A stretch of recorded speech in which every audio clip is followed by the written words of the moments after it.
საშინაო სკოლის გაკვეთილებს წარმოგიდგენთ კომპანია Silknet.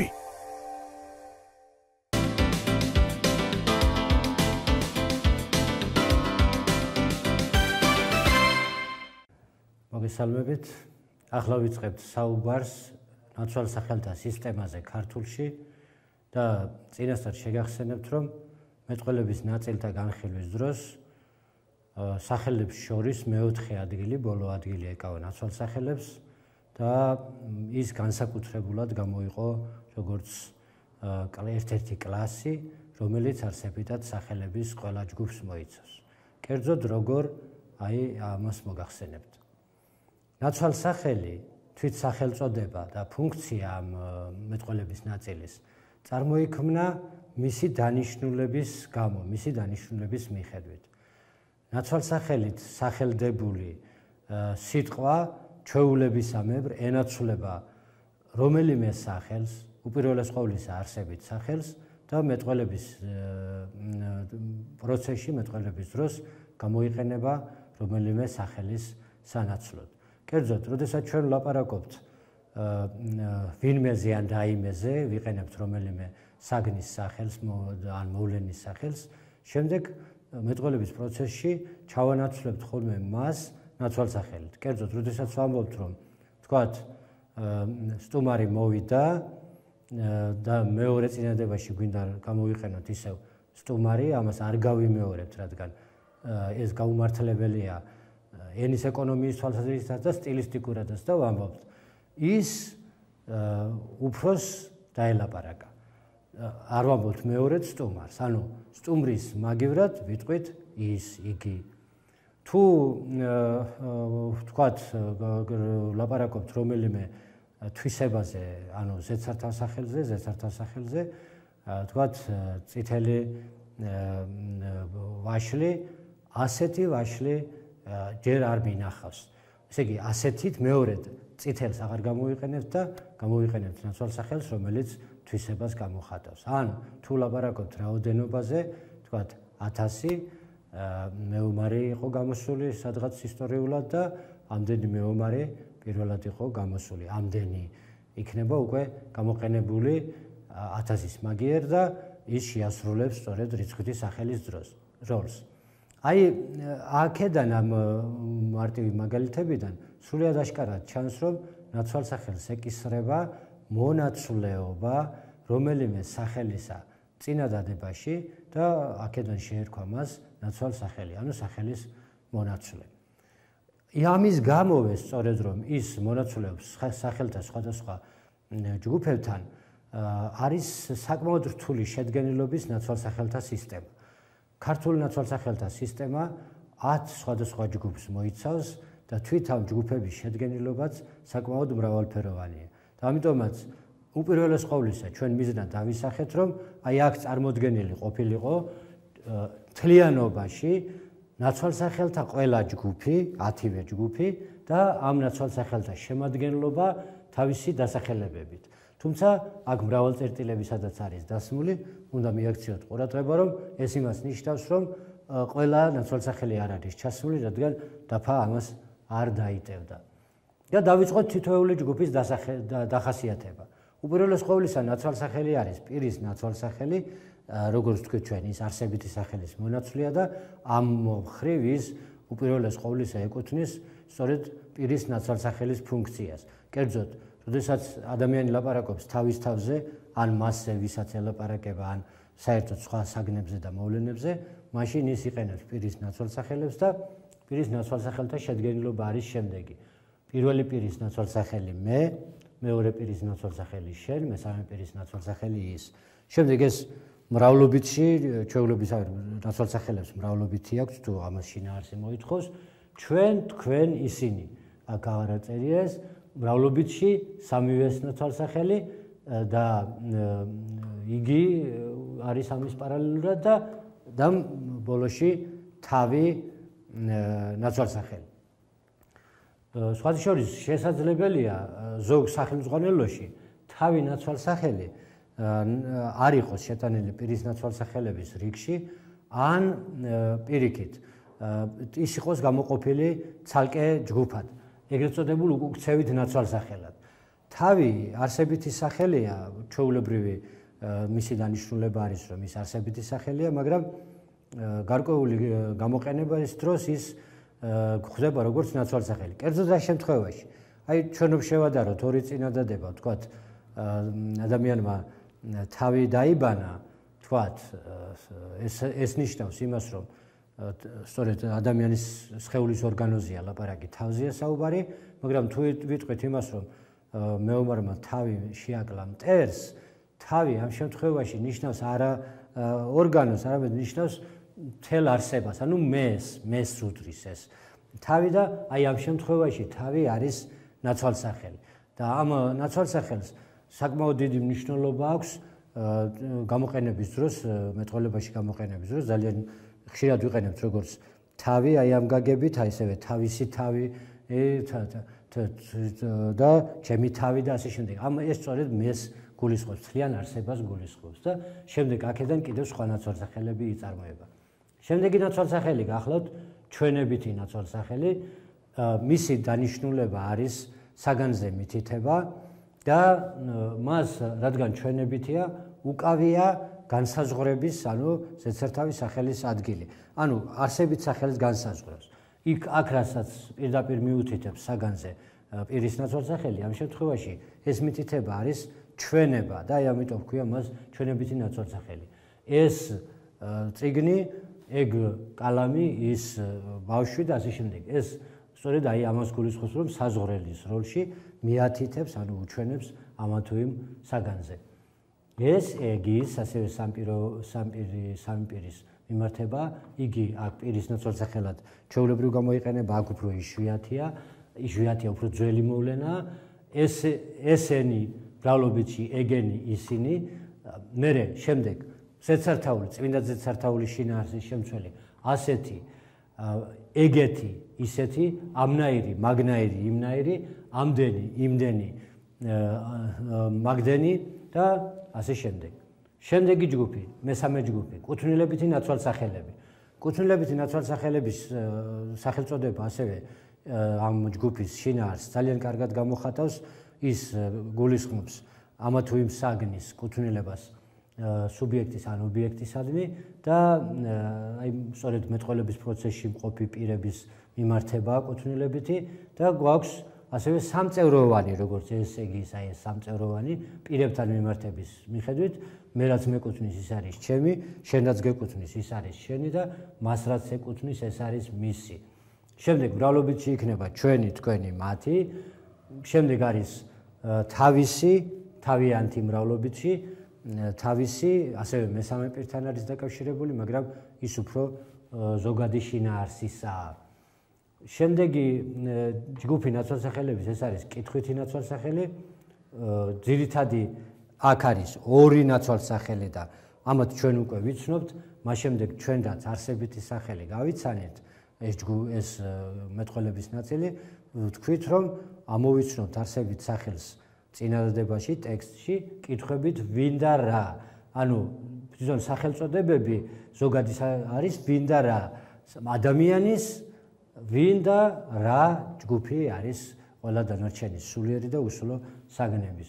შემდეგ აქ შეიძლება მოდიოდეს ასევე ზედსართავული შინაარსის, რომელიც სადაური როდინდელი, ასევე რომელიც დროს მიათითებს ეს ადგილს და ეს კითხვითი ნაცვალსახელები ესეთი სახით არის. მეხუთე კითხვით კუთვნილებითი ნაცვალსახელია, ამ შემთხვევაში კუთვნილებითი შინაარსი და კითხვითი შინაარსი შერწყმულია ერთი რიგის ნაცვალსახელებში, რომლებიც კითხვითიდან მომდინარეობს და ამავე დროს კუთვნილებაა გამოხატული. ესე იგი, ვინ არის იგივე, მაგრამ ვისი კითხვაა დასმული, მაგრამ კითხვითი ნაცვალსახელის ნათესაობითი ბრურის ფორმაა და ვისი და რისა. მეექვსე ჯგუფი გახლავთ მიმართებითი ნაცვალსახელები. მიმართებითი ნაცვალსახელების ჯგუფი თუ დააკვირდებით თქვენ, ც ნაწილაკის დართვით არის ნაწარმოები გარკვეულ ფუძეებზე, გარკვეულ ნაცვალსახელებზე, ეს არის კითხვითი ნაცვალსახელები, შემდეგ კიდე მიუთითებთ ამას და ვინც გულისხმობს იმას, რომ ვინც ნაცვალსახელის დასახელებასთან ერთად უნდა დავასახელოთ ის ის ვისაც გულისხმობს. ის ვინც. ანუ მიმართებითი სწორედ მიემართება პირის ნაცვალსახელს თავისი არსით. ანუ არსებითი სახელის აღნიშნულ ნაცვალსახელს. ის ვინც ისეთი როგორიც იმდენი რამდენის და ასე შემდეგ. აი ც ნაწილაკი დართული არის სწორედ მიმართების გამომხატველი ძირითად ნაცვალსახელთან, ამიტომაც ქვია მას მიმართებითი. ეს მიემართება ის ვინც. აი ის რომ მიემართება ეს ვინც, იმიტომ არის ეს მიმართებითად წოდებული და ამას ც ნაწილაკი აკეთებს ამ ნაცვალსახელში. მეშვიდე ჯგუფი ნაცვალსახელების ეს არის განსაზღვრებითი ნაცვალსახელების ჯგუფი. აქ შედის სხვადასხვანაირი ნაცვალსახელები, ეს არის თვითონ, თვითეული, ეს თავთან დაკავშირებული ნაცვალსახელებია. შემდეგ ყველა და ყოველი და სხვა ასევე ამ ნაცვალსახელში შედის. განსაზღვრებითი ნაცვალსახელი გულისხმობს, რომ მასში არის სწორედ დასახელება კონკრეტული მის თვით გულისხმობს მხოლოდ იმას, ვისაც არის მითითებული. თვითეული ასევე ყველა და ყოველი არის ასევე ერთეულის, იმ ერთეულის განსაზღვრა, რომელზეც არის მითითება, ამიტომ მოიძებნა განსაზღვრებითი ნაცვალსახელი ფაქტობრივ. აი ამ ნაცვალსახელის დაპირისპირება არის ამაში ასახული განუსაზღვრელობით ნაცვალსახელთან. განუსაზღვრელი სწორედ გულისხმობს იმას, რომ აქ არ არის კონკრეტული მისათითებელი საგანი წარმოდგენილი, აქ კი სწორედ კონკრეტულზეა მითითება. განუსაზღვრელობითი ნაცვალსახელი გარკვეული ნაწილაკებით არის პირველ რიგში ნაწარმოები და გვაქვს ასეთი განუსაზღვრელობითი ვინმე, რამე, ვიღაცა, რაღაცა, ზოგი, ერთი, მერე მათ შეერთებით ზოგი ერთი. და აქვე შემოდის განუსაზღვრელობითში შემოდის კაცი სიტყვა, რომელიც აი ეს კაცი რომელიც გამოიყენება ხოლმე აი სწორედ ზოგადი განუსაზღვრელობითი მნიშვნელობით, როგორც ვიღაცა. აი ეს განუსაზღვრელობითი შინაარსი ძალიან კარგად ჩანს პასუხში, რომელიც ჩვენ შეიძლება კითხვაზე მოგცენ, ან ჩვენ მივუგოთ, როდესაც ვიკითხავთ, რომ ვინ მოვიდა, ვთქვათ და მოვიდა ვიღაცა. ვიღაცა განუსაზღვრელობითია იმდენად, რამდენადაც არავითარ პასუხს არ შეიცავს ამ თვალსაზრისით, რომ ვინ მოვიდა. ვიღაცა ნიშნავს, რომ არ ვიცი ვინ მოვიდა, ან პასუხს არ გავცემ ამას და ასე შემდეგ. თავს ვარიდებ პასუხს და ასე შემდეგ. ანუ არავითარი განსაზღვრულობის შინაარსი არ შემოდის. და ასევეა ზოგი ერთი სიტყვა იყო ერთი გლეხი, არის ზღაპრები ასე იწყება ხოლმე, იყო და არა იყო რომ არის და ერთი სწორედ იმას გულისხმობს, რომ იყო ვიღაცა. და მერე შემდეგ ტექსტში შემოდის ხოლმე, რომ ეს გლეხი იყო კონკრეტულად თქვათ თევდორე ან ვინმე სხვა. მეცხრე ჯგუფი ნაცვალსახელების ეს არის უარყოფითი ნაცვალსახელები. ამ შემთხვევაში ასე ვთქვათ დადებითად მოცემული ნაცვალსახელების უარყოფა ხდება და ნაწილაკი ამ უარყოფითი ნაწილაკებით არის ისინი წარმოდგენილი. არავინ, არაფერი, ვერაფერი, ნურავი, ნურაფერია, ვერაფერი და არარა, მერე რა ნაცვალსახელთან დაკავშირებით არარა, ვერარა, ნურარა, ესე იგი ყველა ნაწილაკი არა, ვერა, ნურა გამოყენებული ვინ და რა ნაცვალსახელებთან. და მეათე ჯგუფი ნაცვალსახელების ეს არის ეგრეთ წოდებული ურთიერთობითი ნაცვალსახელები. ეს არის ერთი ტიპის, ფაქტობრივ ეს 4-ვე დაწერილი ნაცვალსახელი ერთსა და იმავე შინაარსს გამოხატავს, ერთ ურთიერთობას, ასე ვთქვათ, ერთმანეთს აი ამას გამოხატავს, სხვადასხვა ფორმა ერთადერთი, აქ მხოლოდ ერთის მონაწილეობით არის შედგენილი ერთმანეთი, ერთურთი, ურთიერთი და ერთი მეორე. ამ მეორე შემოდის რიცხვითი სახელი და აი ეს ქმნის აი ამ განსხვავებულ ნაცვალსახელს. ახლა ამ ჯგუფების დახასიათების შემდეგ ერთ რამეზეც შეიძლება შევაჩეროთ ყურადღება. როგორც ჩანს ამ ჯგუფების განხილვიდან, რომელიღაც ნაცვალსახელები უფრო მნიშვნელოვანია, უფრო აქტიურად გამოყენებულია, უფრო ძირითადია თუ შეიძლება ასე ვთქვა და რომელიღაც ნაცვალსახელები აი მიმართებული არის სხვა ნაცვალსახელებთან და ეს ამ ნაცვალსახელების წარმოშობაშიც აისახება. მათი წარმოქმნა არაერთგვაროვანია. კერძოდ ჩვენ განვიხილეთ პირის ნაცვალსახელები და ვნახეთ რომ მესამე პირის ნაცვალსახელი აი ის ნაცვალსახელი არის ესე იგი მესამე პირში ფაქტიურად ის განაზოგადებს მე და შენს გარეთ არსებულ ყველა სხვას. და იგივე ნაცვალსახელი მეორდება ჩვენებით ნაცვალსახელში. ჩვენებითი ნაცვალსახელი ესე იგი ის იმით უპირისპირდება ერთმანეთს, რომ ეს გამოხატავს მესთან ახლოს მყოფს, ეგ გამოხატავს შენთან ახლოს მყოფს და ის გამოხატავს მასთან მესამე პირთან ახლოს მყოფს, მაგრამ ყველა მესამე პირის აღნიშნულია ესენი, ყველა სამივე არის, ანუ სამივე ფაქტობრივ არის მესამე პირის ნაცვალსახელი. და უკავშირდება, აი პირდაპირ არის დაკავშირებული პირის ნაცვალსახელთან. შემდეგ კუთვნილებითი ნაცვალსახელების იმაში რიგში ჩემი, შენი, მისი ბრუნების დროს და ეს ბრუნება შემდეგ მოსდევს აი ამ იმას ბრუნების დახასიათება.